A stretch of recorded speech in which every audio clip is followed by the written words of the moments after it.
Hello everyone, स्वागत है आप सभी का ब्लॉक प्रोजेक्ट मैनेजर की वीकली मॉक टेस्ट में। ये आपकी तीसरी टेस्ट है। आपको पता है कि सैटरडे और संडे को आपका मॉक टेस्ट चल जाए, ठीक है।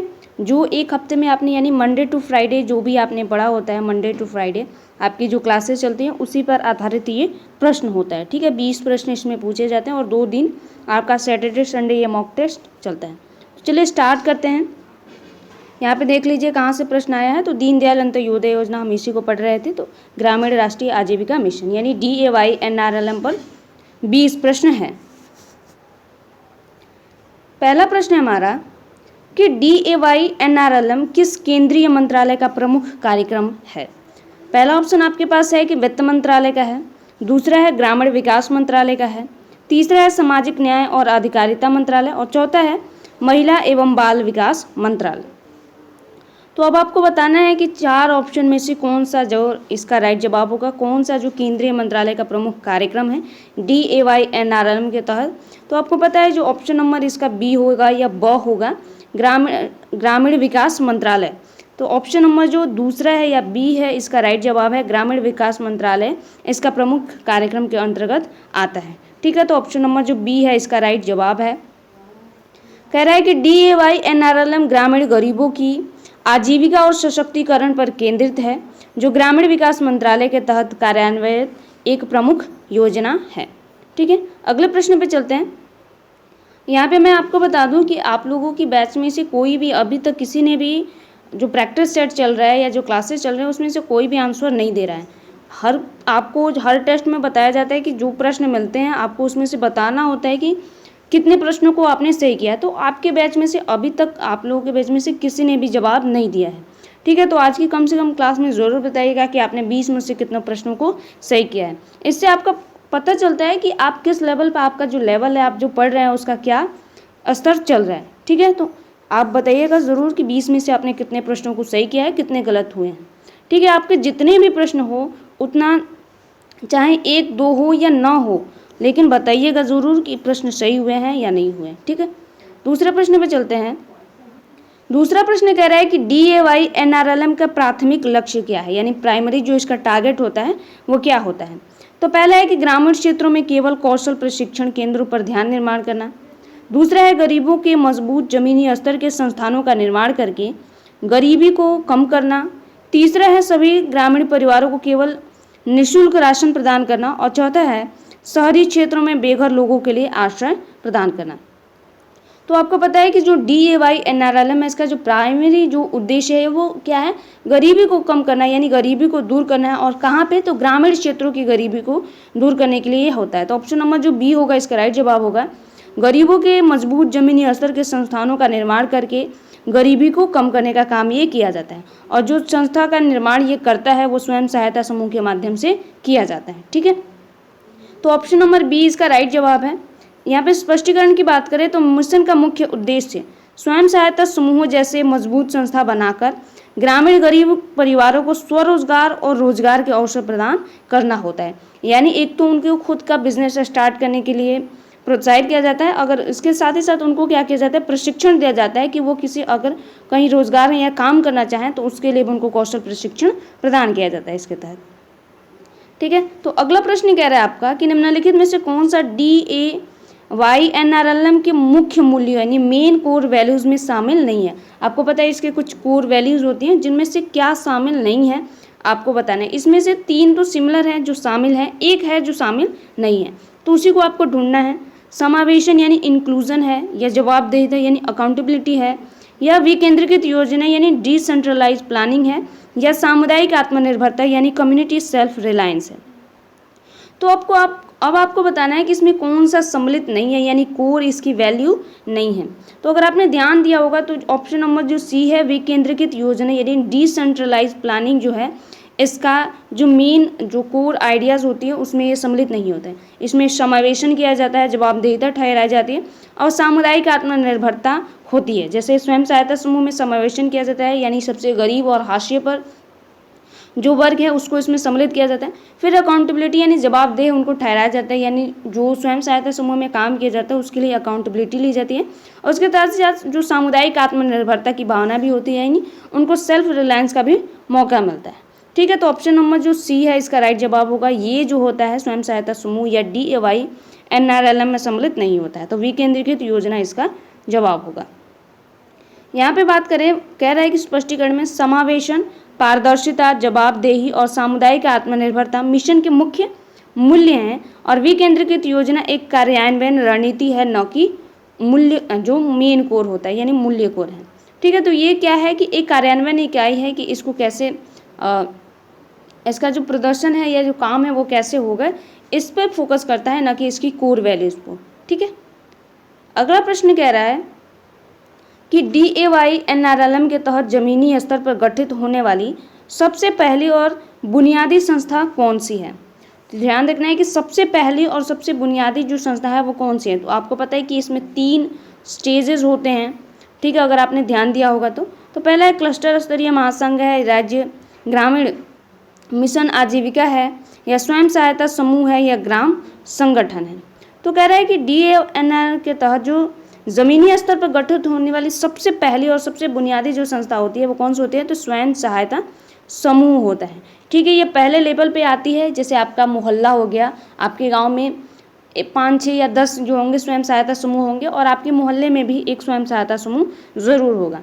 तो वहाँ पे जो 8-10 महिलाएं होती हैं, 15 से 20 हो सकती हैं, वो डिपेंड करता है कि उस समूह में कितनी महिलाएं हैं।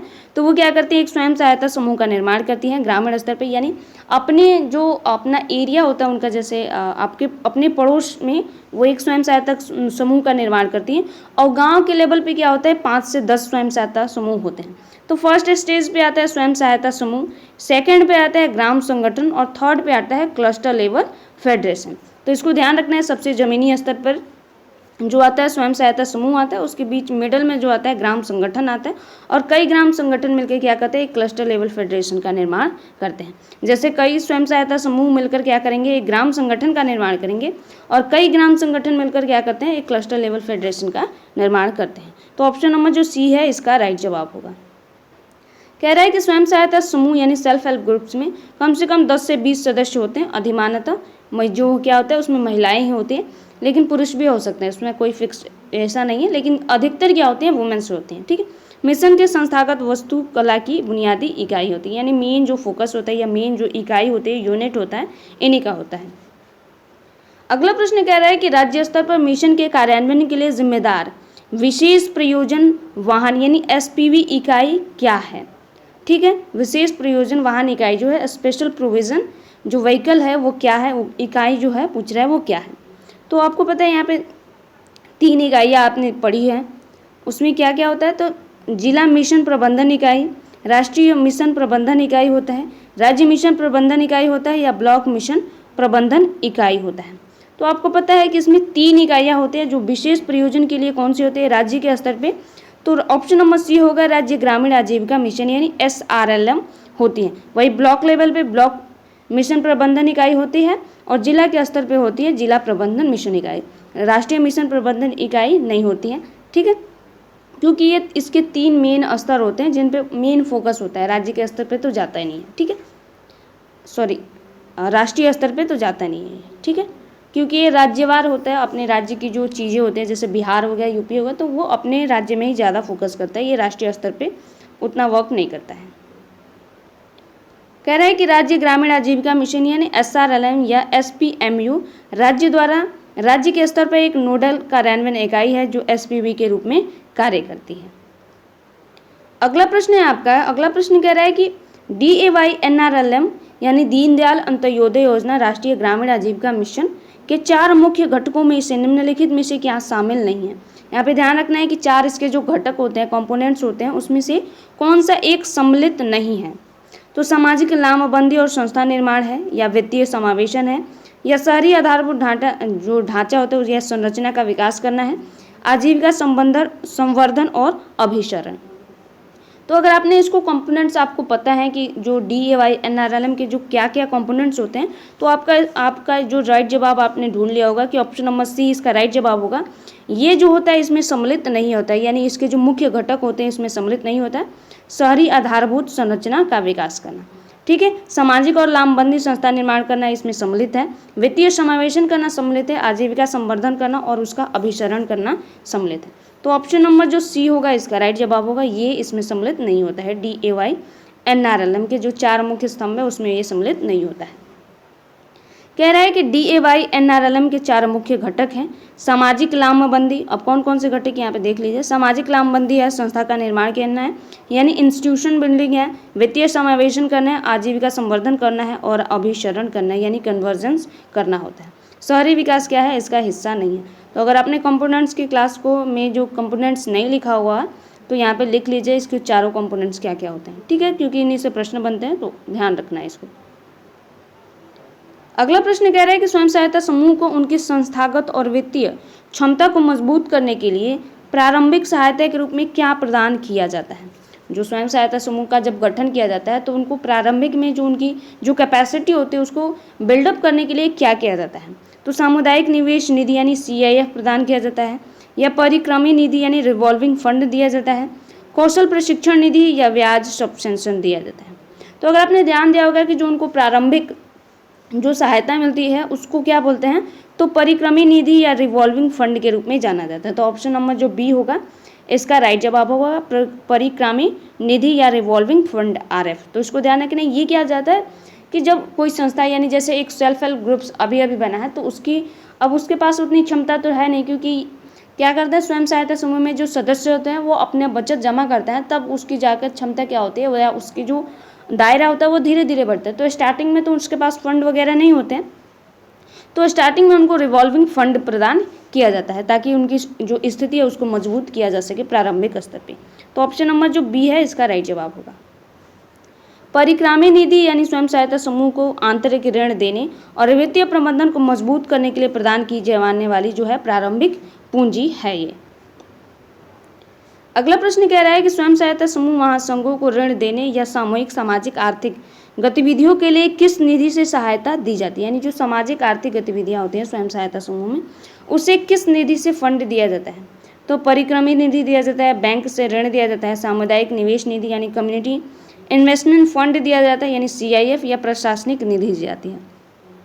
तो अगर यहाँ पे क्वेश्चन में ही अगर ध्यान दें तो सामूहिक सामाजिक आर्थिक गतिविधियों के लिए तो सामूहिक निवेश निधि दी जाती है, ठीक है, क्योंकि सामूहिक जो काम होते हैं उसके लिए सामूहिक स्तर पे जो निवेश होते हैं यानी कम्युनिटी इन्वेस्टमेंट फंड प्रदान किया जाता है। तो ऑप्शन नंबर जो सी होगा इसका राइट जवाब होगा ऑप्शन नंबर सी, सामुदायिक निवेश निधि।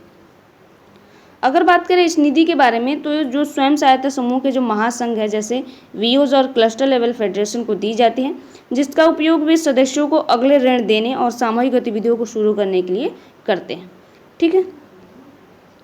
अगला प्रश्न कह रहा है आपका कि DAYNRLM के अंतर्गत प्रत्येक ग्रामीण गरीब परिवार से किसे स्वयं सहायता समूह नेटवर्क में लाने पर जोर दिया जाता है, ठीक है। यहाँ पे ध्यान रखना है कि प्रत्येक ग्रामीण परिवार से किस सदस्य को उठाया जाता है, ठीक है, स्वयं सहायता समूह में, यानी उनको किसको ऐड किया जाता है। तो परिवार के पुरुष मुखिया को जोड़ा जाता है, परिवार का एक सदस्य अधिमानतः एक महिला को जोड़ा जाता है, या केवल परिवार के एक युवा को जोड़ा जाता है, या परिवार का एकमात्र कमाने वाला सदस्य जो होता है उसको जोड़ा जाता है। तो आपको पता है कि जो इसमें क्या होता है, एक महिला को जोड़ा जाता है, विशेष तौर पे एक परिवार की जो महिला होती है उसी को स्वयं सहायता समूह में जोड़ने का काम किया जाता है। हालांकि अगर उस परिवार में क्या अगर कोई महिला नहीं है तो उसमें से एक पुरुष सदस्य को भी ऐड कर लिया जाता है, ठीक है। तो ऑप्शन नंबर जो बी है इसका राइट जवाब है। कह रहा है मिशन की एक रणनीति सार्वभौमिक सामाजिक लामबंदी की है, जिसमें प्रत्येक गरीब परिवार से कम एक सदस्य अधिमानतः एक महिला को स्वयं सहायता समूह में शामिल करना सुनिश्चित किया जाता है।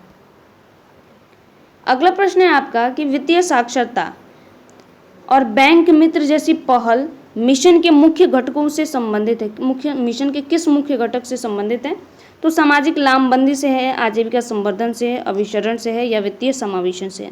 तो जहाँ पे भी वित्तीय साक्षरता की बात आती है या बैंक वगैरह की बात आती है तो ऑब्वियस सी बात है कि वित्तीय समावेशन की बात की जा रही है, ठीक है, क्योंकि अगर आपके बैंकों से रिलेटेड कोई जानकारी चाहिए या पैसे वैसे से रिलेटेड जो जानकारियाँ होती हैं वो क्या होती हैं, वित्तीय समावेशन में सम्मिलित की जाती है और उनको उस चीज़ में प्रशिक्षण मिलता है। तो ऑप्शन नंबर जो डी है इसका राइट जवाब है। कह रहा है कि ये पहले ग्रामीण क्षेत्रों में बैंकिंग सेवाओं तक पहुंच सुनिश्चित करने और वित्तीय जानकारी बढ़ाने पर केंद्रित है, जो वित्तीय समावेशन का हिस्सा होता है। अगला प्रश्न कह रहा है कि कृषि आधारित आजीविका संवर्धन के लिए DAY-NRLM की उप योजना का क्या नाम है? जो इसकी उप योजना है उसका क्या नाम है? यहाँ पे ध्यान रखना है कि कृषि आधारित जो आजीविका संवर्धन प्रदान किया जाता है। तो स्टार्टअप विलेज एंटरप्रेन्योरशिप प्रोग्राम है, ग्रामीण स्वरोजगार प्रशिक्षण संस्था है, महिला किसान सशक्तिकरण परियोजना है और दीनदयाल उपाध्याय ग्रामीण कौशल योजना है। तो आपको अगर आपने ध्यान दिया होगा तो एक तो ध्यान रखना है कि स्वयं सहायता समूह में या जो DAY-NRLM है इसका मेन जो फोकस होता है स्वयं सहायता समूह पे होता है, और जो स्वयं सहायता समूह होता है उसमें अधिकतर क्या होती हैं, महिलाएं होती हैं। तो जब अधिकतर महिलाएं होंगी तो उन्हीं के विकास में ध्यान दिया जाएगा। तो जब कृषि की बात की जाएगी तो ऐसे वुमेन्स जो कृषि करती हैं उनके लिए क्या किया जाता है, तो महिला किसान सशक्तिकरण परियोजना लेके आई जाती है, एक उप योजना लेके आई गई है। ठीक है, तो ऑप्शन नंबर जो सी होगा इसका राइट जवाब होगा, महिला किसान सशक्तिकरण परियोजना MKSP। ठीक है, कह रहा है कि महिला किसान सशक्तिकरण परियोजना DAY यानी दीनदयाल अंत्योदय योजना राष्ट्रीय ग्रामीण आजीविका मिशन का एक उप घटक है, यानी सब कंपोनेंट है, जिसका उद्देश्य कृषि में महिला किसानों की आजीविका को बढ़ावा देना होता है। अगला प्रश्न कह रहा है कि सामुदायिक संस्थानों की सही पदानुक्रम यानी सबसे छोटे से सबसे बड़े तक क्या है। तो अब ये ऊपर के मैंने एक क्लास में आपको ऊपर का जो एक क्वेश्चन था उसमें बताया था कि सबसे छोटे से लेकर सबसे बड़े पर कैसे जाएं। तो यहाँ पे ध्यान रखना है कि सबसे छोटा कौन होता है, तो स्वयं सहायता समूह होता है। ठीक है, उसके बाद ग्राम संगठन आता है, उसके बाद क्लस्टर लेवल फेडरेशन आता है, यानी ऑप्शन नंबर जो बी है आपका राइट जवाब होगा। जहाँ भी स्वयं सहायता समूह है उसको पहले देखेंगे तो यहाँ पे भी है, लेकिन यहाँ पे थर्ड वाला आ गया है। तो अगर इनकी रैंकिंग करें, जैसे पहले पे आएगा स्वयं सहायता समूह, दूसरे पे आएगा ग्राम संगठन और तीसरे पे आएगा क्लस्टर लेवल फेडरेशन। वहीं यहाँ पे देखें तो स्वयं सहायता समूह पहले पे है, थर्ड पे है और 2 पे है। तो आपको पता है कि 1 2 3 चलता है, ना कि 1 3 2। तो ऑप्शन नंबर जो क्या होगा, ब इसका राइट जवाब होगा या बी इसका राइट जवाब होगा। कह रहे हैं कि संस्थागत पदानुक्रम सबसे छोटी इकाई स्वयं सहायता समूह से शुरू होता है, जिसके बाद VOs यानी ग्राम स्तर पर स्वयं सहायता समूह का एक महासंघ है, और फिर CLF यानी क्लस्टर लेवल फेडरेशन पर जो VOs का महासंघ होता है। जैसे स्वयं सहायता समूह से ग्राम संगठन बनते हैं और ग्राम संगठन से क्या होते हैं, जो क्लस्टर लेवल फेडरेशन बनते हैं। ठीक है, तो ये 1 2 3 करके इनका 3 क्रमानु होता है। अगला प्रश्न कह रहा है कि DAY-NRLM के तहत भागीदारी सामाजिक आकलन यानी PSA में सबसे गरीब के अलावा किस विशिष्ट वर्ग को विशेष ध्यान दिया जाता है।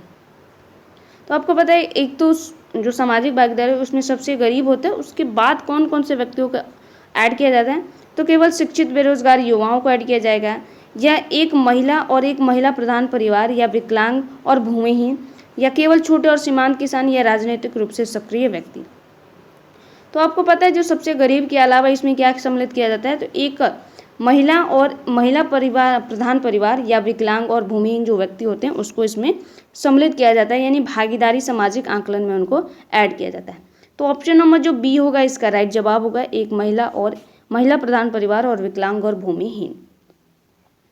कह रहा है कि समावेशन के मूल्य को सुनिश्चित करने के लिए मिशन सबसे कमजोर और हाशिए पर पड़े समूहों जैसे एकल महिला, विकलांग और भूमिहीन पर विशेष ध्यान केंद्रित करता है।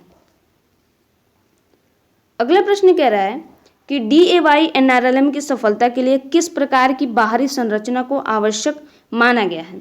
तो केवल सरकारी संरचना को माना गया है, केवल निजी संरचना को माना गया है, या समर्पित और संवेदनशील सहायता संरचना को, या अंतर्राष्ट्रीय दाता एजेंसियों को।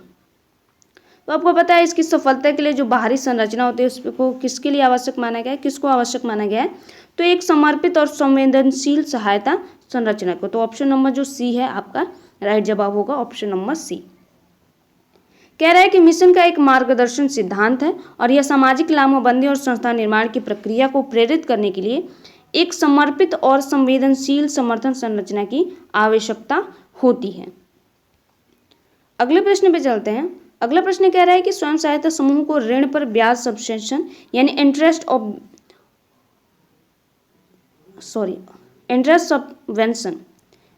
सबवेंशन क्यों दिया जाता है। तो कह रहा है कि पहला ऑप्शन कह रहा है कि बैंकों को लाभ कमाने के लिए प्रोत्साहन देना, दूसरा है बैंकों की उधार दर और 7% के बीच के अंतर को पाटने के लिए, तीसरा है स्वयं सहायता समूह के सदस्यों को निःशुल्क बीमा कवर प्रदान करने के लिए। और चौथा है केवल नए जो सेल्फ हेल्प ग्रुप्स को प्रोत्साहित करने के लिए। तो यहाँ पे ध्यान रखना है कि जो ब्याज सब्वेंशन की यहाँ पे बात की जाती है, ऋण स्वयं सहायता समूह को ऋण पर ब्याज सब्वेंशन क्यों दिया जाता है, तो ऑप्शन नंबर बी होगा इसका राइट जवाब, बैंकों की उधार दर और 7% के बीच की अंतर को पाटने के लिए। ठीक है, यहाँ पे एक बात ध्यान रखना है कि यहाँ ये जो स्वयं सहायता समूह होते हैं ना, ये बैंकों से ऋण लेते हैं उसकी बात कर रहा है, न कि जो व्यक्ति होता है स्वयं सहायता समूह का से जो पैसा लेते हैं उसकी। जैसे स्वयं सहायता समूह में आप अगर जुड़े हुए हैं तो आप पैसा लेंगे, लेकिन स्वयं सहायता समूह भी क्या करता है, बैंकों से पैसा लेता है। तो ये बैंकों से पैसे लेने की बात हो रही है। ठीक है, कह रहा है कि ब्याज सब्वेंशन का उद्देश्य सुनिश्चित करना है कि स्वयं सहायता समूह को बैंक ऋण 7% या उससे भी कम की सस्ती दर पर उपलब्ध हो और यह अंतर सरकार द्वारा भरा जाता है।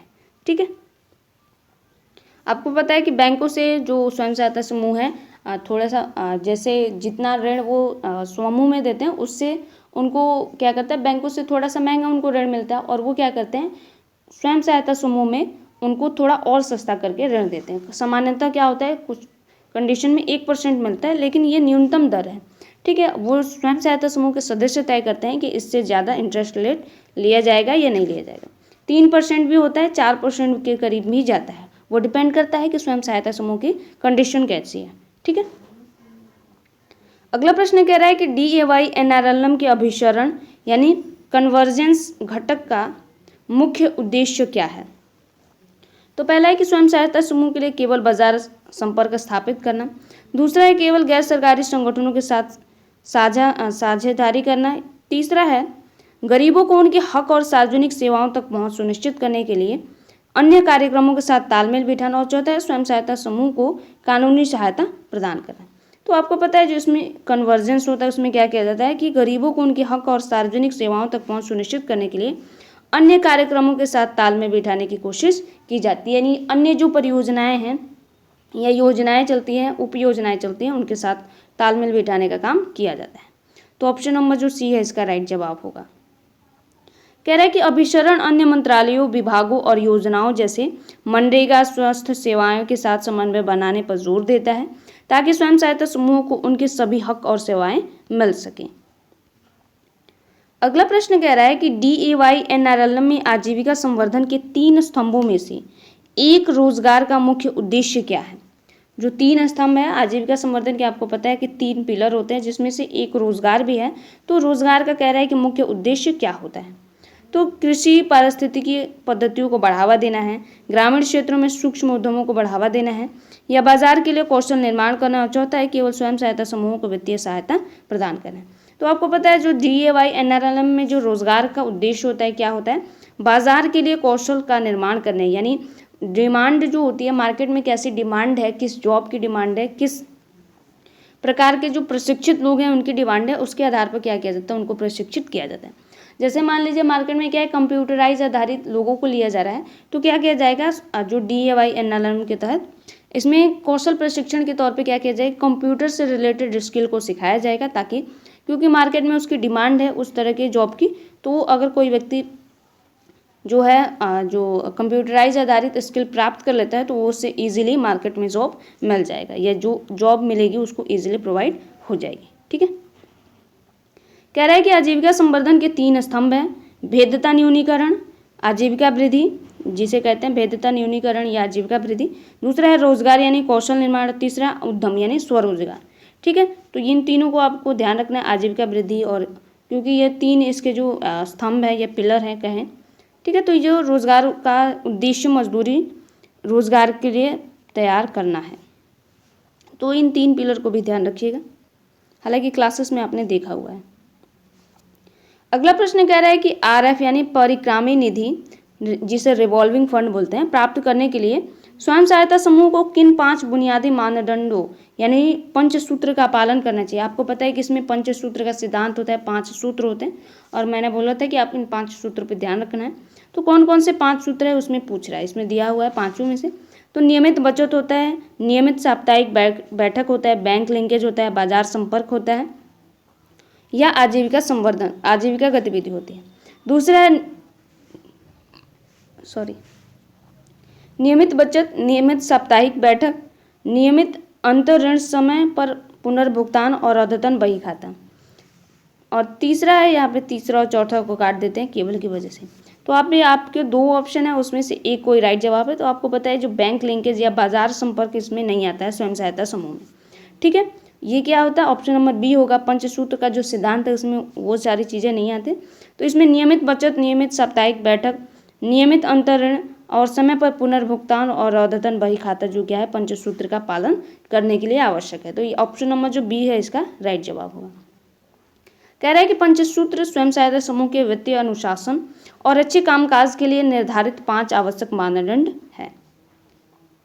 अगला प्रश्न कह रहा है कि ग्रामीण विकास विभाग भारत सरकार की राष्ट्रीय स्तर पर क्या जिम्मेदारी है इसकी, जो ग्रामीण विकास विभाग है उसकी क्या जिम्मेदारी है। तो कह रहा है कि केवल ब्लॉक स्तर पर मिशन गतिविधियों को लागू करना, या केवल राज्य विशिष्ट गरीबी उन्मूलन कार्य योजनाओं का निर्माण करना, या केवल वित्तीय समावेशन को बढ़ावा देना, या है नीति निर्माण कार्यक्रम की निगरानी और मूल्यांकन और धन जारी करने की समग्र जिम्मेदारी होती है। तो इसका जो काम होता है, जो राष्ट्रीय स्तर पर ये काम करता है, तो नीतियों का निर्माण करते हैं, कार्यक्रमों की निगरानी और उसका मूल्यांकन करता है, और धन जारी करने की समग्र जिम्मेदारी क्या होती है, ग्रामीण विकास विभाग के पास होती है। तो ऑप्शन नंबर जो डी है इसका राइट जवाब है। राष्ट्रीय स्तर पर NMMU के माध्यम से ग्रामीण आजीविका विभाग की भूमिका नीति निगरानी और केंद्रीय निधि के प्रबंधन तक ही सीमित है। और आज का आपका यह अंतिम प्रश्न है इस प्रैक्टिस सेट का। कह रहा है कि DAY NRLM किस प्रकार की रणनीति का अनुसरण करता है जो राज्यों को अपनी आजीविका आधारित योजनाएं बनाने के लिए स्वतंत्रता देता है। तो आवंटन आधारित होता है, मांग आधारित होता है यानी डिमांड ड्रिवन स्ट्रेटेजी होती है, या केंद्रीकृत रणनीति होती है, या लक्ष्य उन्मुख रणनीति होती है। तो आपको पता है इस योजना के तहत जो इसकी रणनीति होती है वो क्या होती है, डिमांड ड्रिवन होती है, यानी मांग आधारित रणनीति होती है, यानी डिमांड ड्रिवन स्ट्रैटेजी होती है इसकी। तो ऑप्शन नंबर जो बी है इसका राइट जवाब है। कह रहा है कि DAY NRLM एक मांग आधारित रणनीति का अनुसरण करता है जो राज्यों को उनकी स्थानीय जरूरतों और गरीबी की प्रकृति के आधार पर अपनी आजीविका आधारित गरीबी उन्मूलन योजनाएं बनाने में लचीलापन प्रदान करता है। तो ये इसकी स्ट्रैटेजी होती है, यानी डिमांड होगा तभी ये अपनी रणनीति और कार्यक्रम को लागू किया जाता है वहाँ पे। ठीक है, तो ये आपके 20 प्रश्न थे। अब आपको बताना है कि आपने 20 में से कितने प्रश्नों को सही किया है। ठीक है, कमेंट में ज़रूर बताइएगा कि आपने 20 में से कितने प्रश्नों को सही किया है। और आज की क्लास आपको कैसी लगी ये भी कमेंट में बताना ना भूलिएगा। मिलते हैं अगली क्लास में, तब तक के लिए धन्यवाद।